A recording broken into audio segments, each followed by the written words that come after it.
Mahasiswa dan mahasiswi yang terkasih, hari ini kita memasuki bagian ketiga dari kredo kita, yaitu aku percaya akan Roh Kudus atau iman akan Roh Kudus. Untuk itu saya akan menampilkan PowerPoint yang sudah kami siapkan. Iman akan Roh Kudus. Teologi tentang Roh Kudus. Kredo bagian ketiga bertumpu pada kepercayaan pada Roh Kudus, maka dalam kredo atau aku percaya yang singkat dimulai dari kalimat demikian, aku percaya akan Roh Kudus sampai selesai. Setelah menyebut aku percaya akan Roh Kudus disebutkan demikian, bagian-bagian lain selanjutnya seperti Gereja Katolik yang kudus, persekutuan para kudus, pengampunan dosa, kebangkitan badan, kehidupan kekal, diturunkan pada iman akan Roh Kudus. Karena dipahami yang saya sebutkan di poin yang kedua ini, Gereja Katolik yang kudus dan seterusnya ini, dipahami sebagai buah karya Roh Kudus.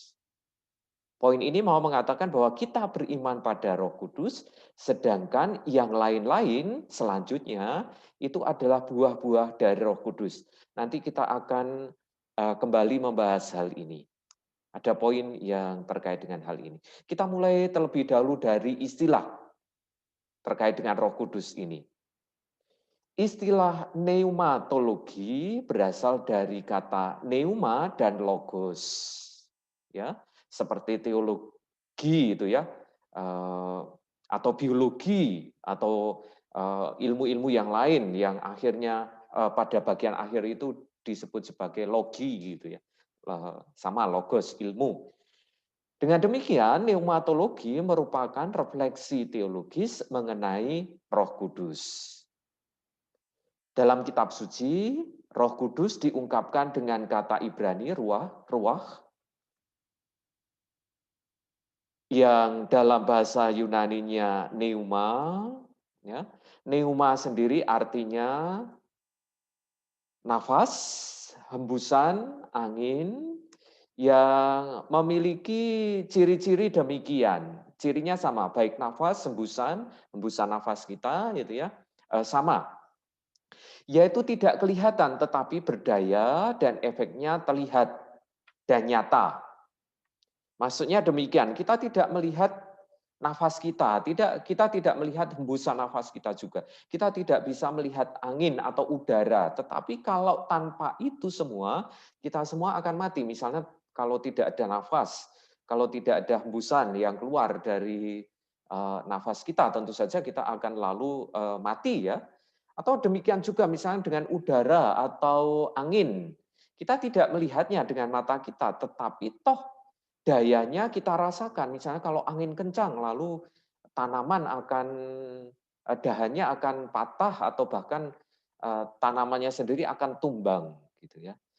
Jadi dengan kata ini mau menunjukkan siapa Roh Kudus itu dari kata ini sendiri ya. Tadi ruah, pneuma yang artinya nafas, hembusan, angin, sesuatu yang tidak kelihatan tetapi dayanya, efeknya terlihat dan nyata.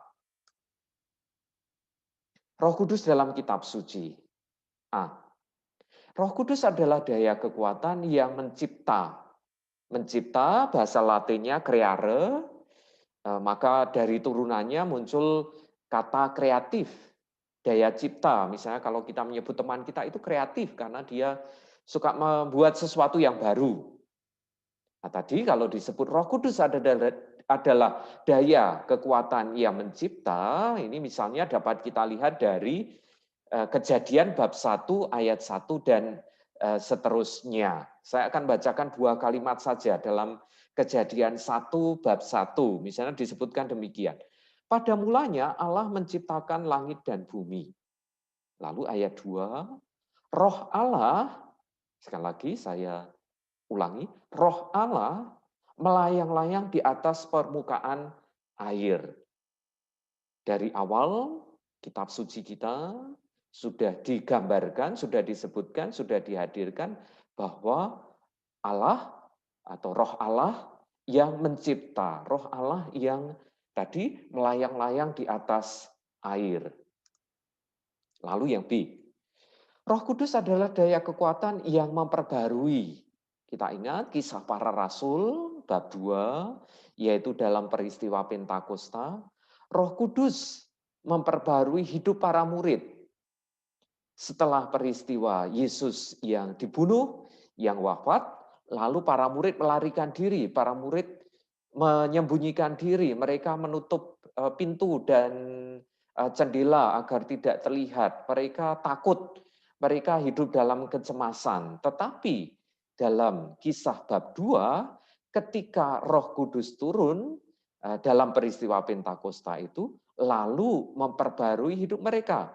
Mereka, para murid, semangat untuk mewartakan rasa takut itu hilang, kecemasan itu tidak ada lagi, lalu mereka berkobar-kobar untuk mewartakan Kristus. Yesus Kristus yang bangkit, yang wafat dan bangkit, mewartakan peristiwa atau misteri Paskah. Jadi Roh Kudus adalah daya kekuatan yang memperbarui. Yang C, Roh Kudus adalah daya kekuatan yang menghidupkan. Teksnya dari Yehezkiel bab 37. Ini kisahnya agak panjang, nanti lengkapnya dapat dibaca sendiri, tetapi konteksnya adalah percakapan antara Allah dan Yehezkiel. Yehezkiel melihat tulang-tulang yang kering, tulang-tulang misalnya yang disebutkan di sana adalah para tentara yang sudah mengering, yang sudah mati, yang tidak ada kehidupan. Tetapi Allah memerintahkan untuk menghembuskan nafasnya sehingga terjadi kehidupan kembali. Saya membacakan salah satu ayat saja, nanti dapat kalian baca lengkapnya. Ini kisah yang menarik, yaitu Yehezkiel bab 37 yang saya baca itu dari ayat 5. Beginilah firman Tuhan Allah kepada tulang-tulang ini. Aku memberi nafas hidup di dalammu, supaya kamu hidup kembali. Dan dikisahkan di sana setelah Allah bersabda lewat Nabi Yehezkiel, lalu tulang-tulang itu hidup kembali, berderak-derak dan hidup kembali ya. Nanti dapat kalian bayangkan bagaimana itu peristiwanya ya. Tetapi kisahnya ini menarik, nanti perlu kalian baca Yehezkiel bab 37. Lalu yang di Roh Kudus adalah daya kekuatan yang memberi arah. Bagaimana Roh Kudus memberi arah? Ada dua cara. Yaitu poin yang pertama di situ melalui penugasan resmi, misalnya oleh Bapak Uskup kalau seperti Romo Marto Sucito atau saya ya, atau melalui tugas sehari tadi ya, tugas resmi misalnya oleh provinsial, kalian datang ke Jogja kan diminta atau ditugaskan untuk studi ya, studi teologi di fakultas kita ini.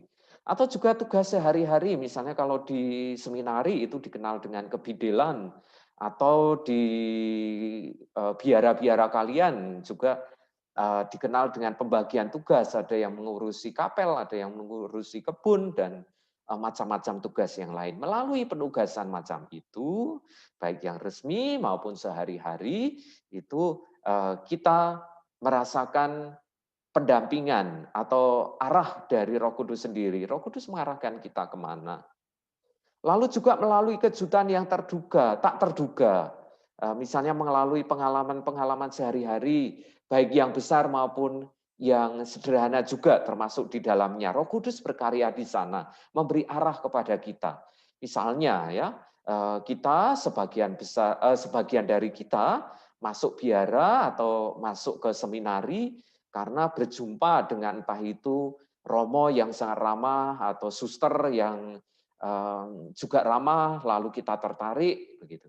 Nah, kita merasakan Roh Kudus yang memberi arah lewat perjumpaan macam itu juga ya. Nanti dapat kita beri contoh yang lain ketika diskusi. Selanjutnya, Roh Kudus dalam gereja.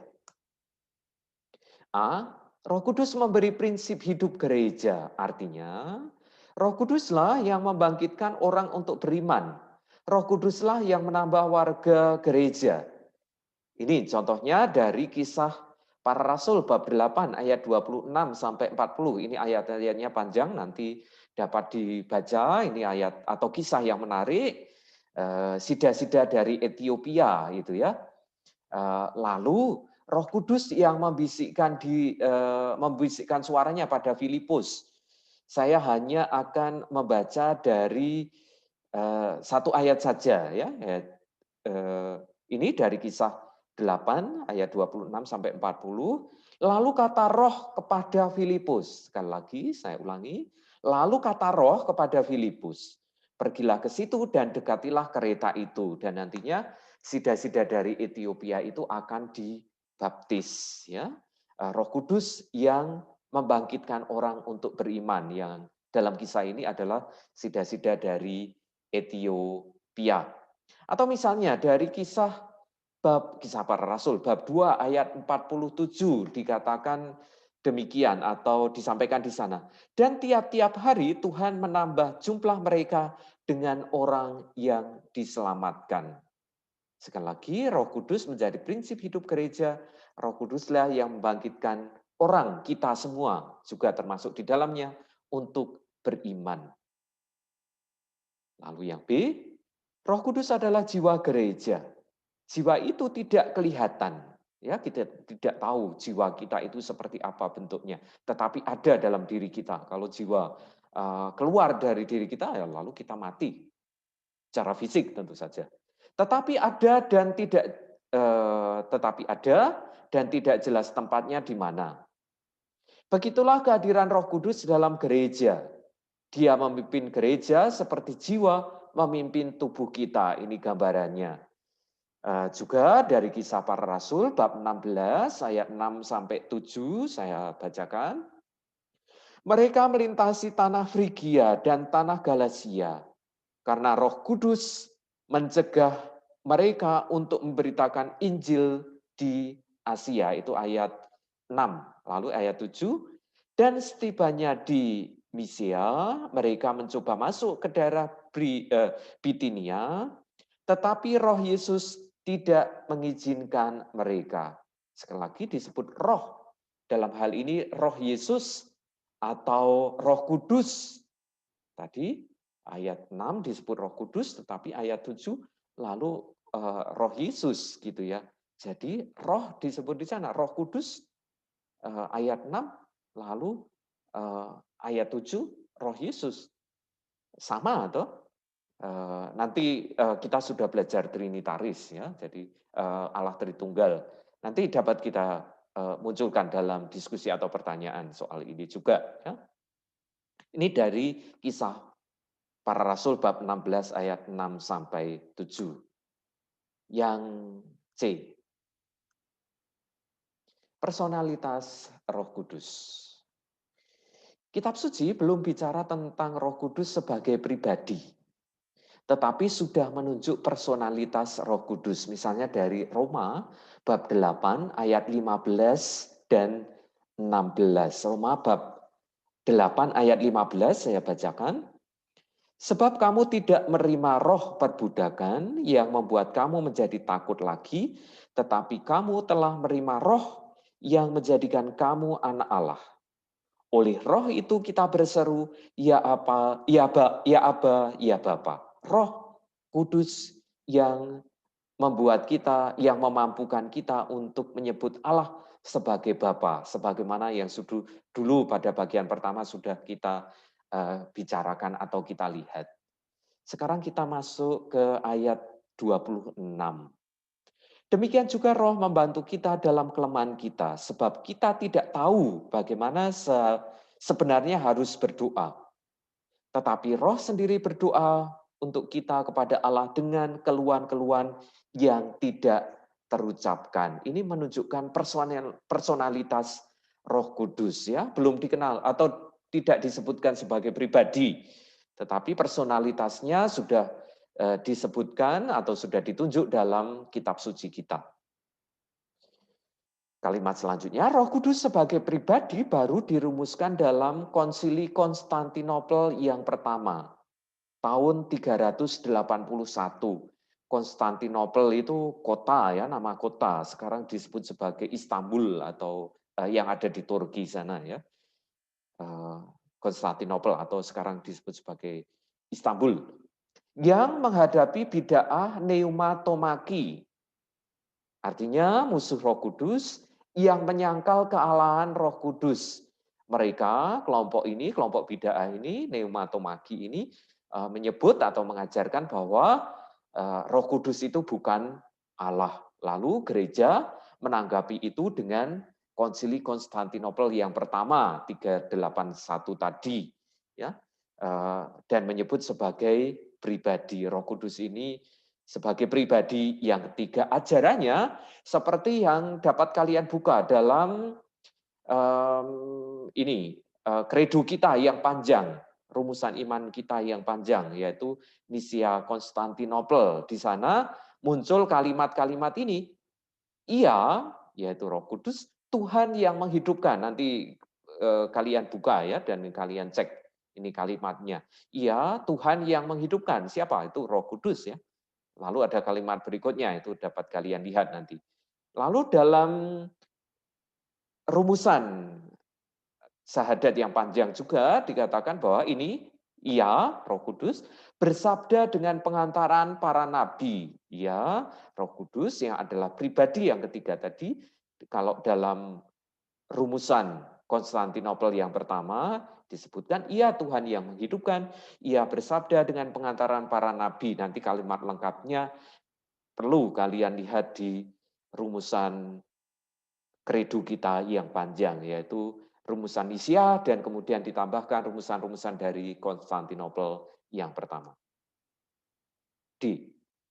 Teologi kediaman Roh Kudus atau bahasa Latinnya inhabitatio Dei, ya.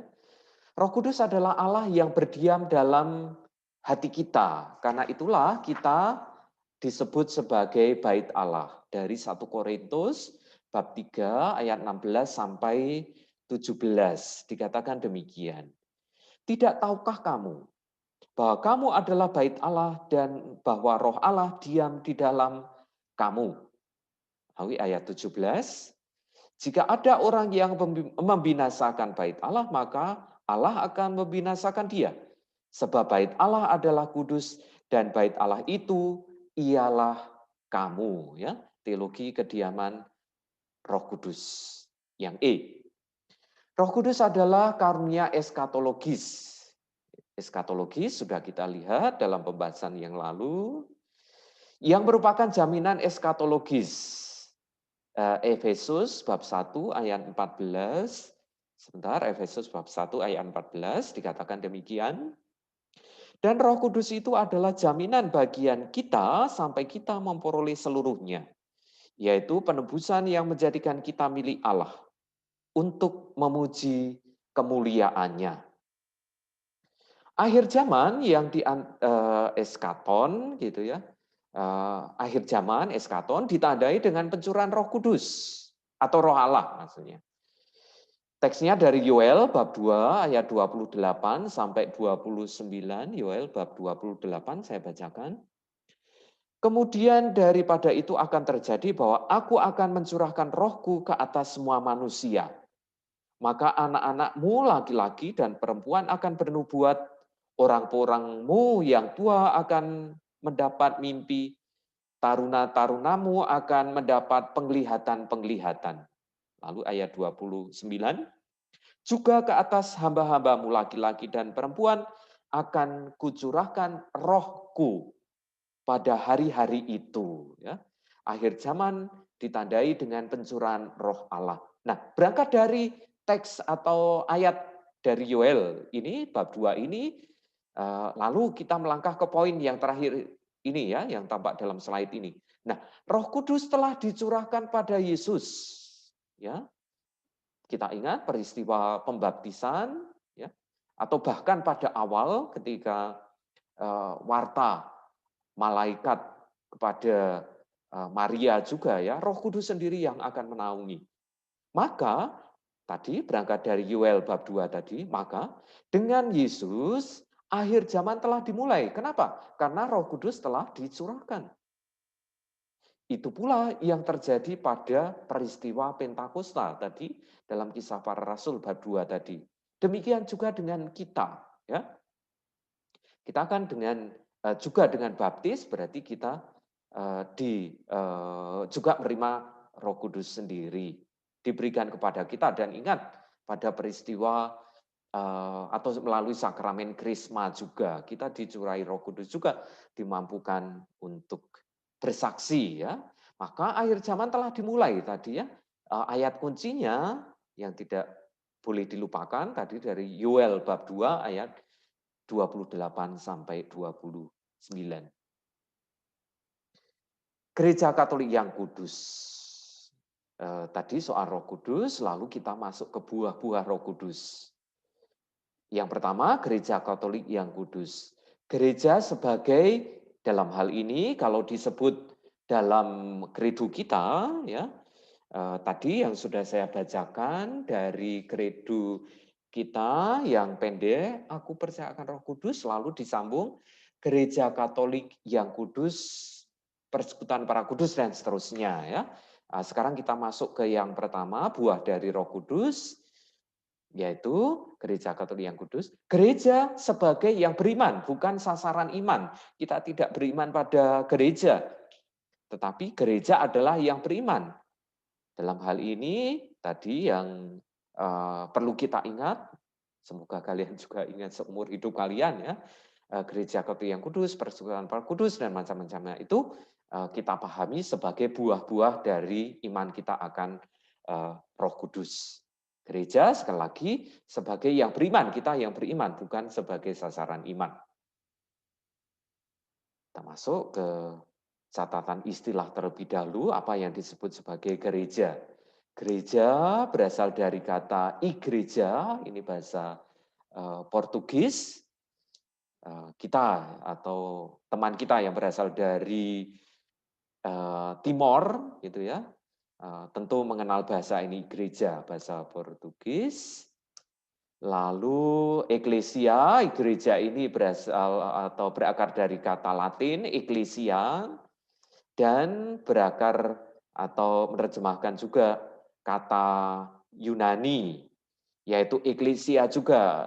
Dalam hal ini perbedaannya kalau bahasa Latin itu dengan huruf C, ya.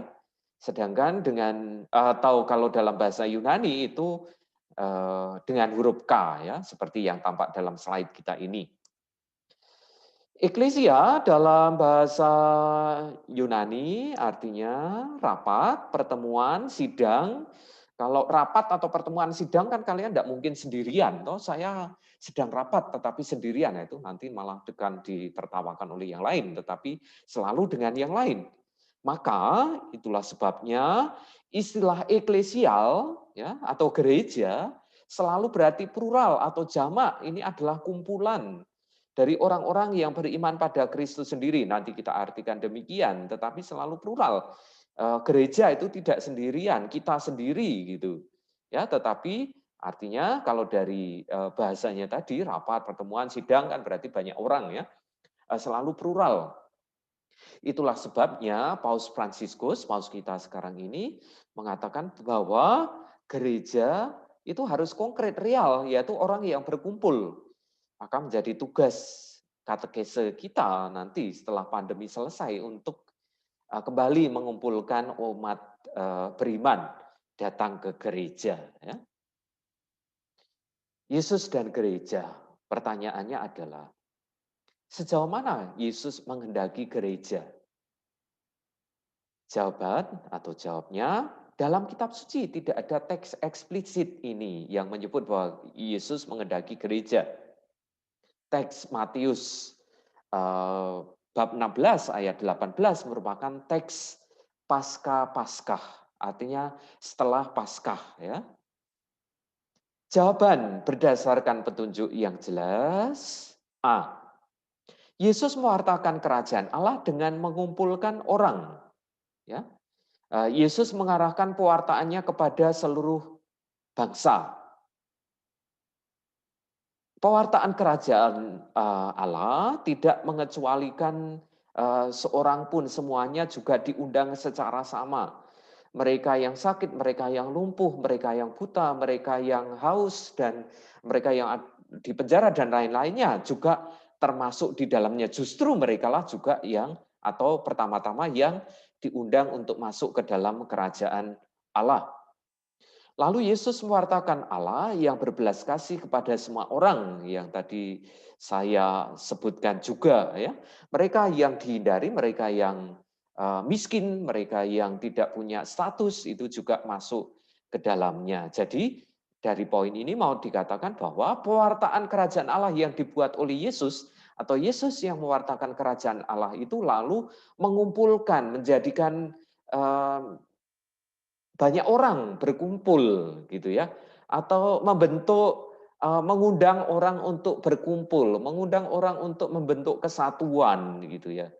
Tadi poin sebelumnya dikatakan bahwa pertanyaannya kan bermula dari sana. Apakah Yesus menghendaki gereja? Tidak ada teks eksplisit. Tetapi berdasarkan apa yang sudah dibuat oleh Yesus sendiri dalam pewartaannya intinya yang dulu sudah kita lihat mengenai kerajaan Allah, itu mengundang banyak orang, banyak pihak, atau bahkan seluruh bangsa untuk berkumpul, untuk menjadi satu. Ya. Ini yang pertama. Lalu yang kedua, atau B. Yesus memanggil para murid untuk mengikutinya. Historisitas para murid pasti mereka ada atau bagian dari sejarah, mereka berkumpul, dipanggil gitu ya. Yesus memanggil murid untuk menyertai dia dan membantu pewartaannya. Lihat dari Markus bab 3 ayat 13 sampai 19. Markus bab 3 ayat 13 sampai 19, atau karena ini ayat-ayat atau perikop yang panjang nanti dibaca sendiri ya. Ayat 13. Ketika kita ingat Yesus yang mewartakan atau yang memanggil para murid lalu disebut nama satu persatu gitu ya, lalu ditugasi untuk mewartakan gitu. Kelompok murid inilah yang menjadi cikal bakal gereja. Sekali lagi, tadi yang pertama, pewartaan Yesus mengenai kerajaan Allah itu mengundang orang untuk berkumpul, untuk menjadi satu. Gereja tadi artinya juga mereka yang berkumpul atau yang plural, ya, tidak sendiri gitu. Itu yang pertama tadi yang saya sebutkan. Yang kedua, Yesus memanggil para murid untuk mengikutinya, membentuk kelompok mereka yang berkumpul secara khusus. Ya, memang tidak disebutkan atau tidak kita jumpai ayat yang sangat eksplisit apakah Yesus menghendaki gereja, tetapi toh dari apa yang dibuat, yang dilakukan, yang diwartakan oleh Yesus, lalu pewartaannya itu mengundang orang untuk berkumpul. Saya kira hari ini pokoknya atau temanya sampai di sini saya coba untuk ya, ini adalah bahan atau materi kita untuk minggu depan. Baik, mahasiswa dan mahasiswi yang terkasih, ini bahan pembicaraan kita hari ini mengenai iman. Kita memulai pokok yang ketiga dari kredo kita, yaitu iman akan Roh Kudus. Nanti silahkan mempersiapkan pertanyaan atau hal yang didiskusikan kita munculkan di jam yang kedua.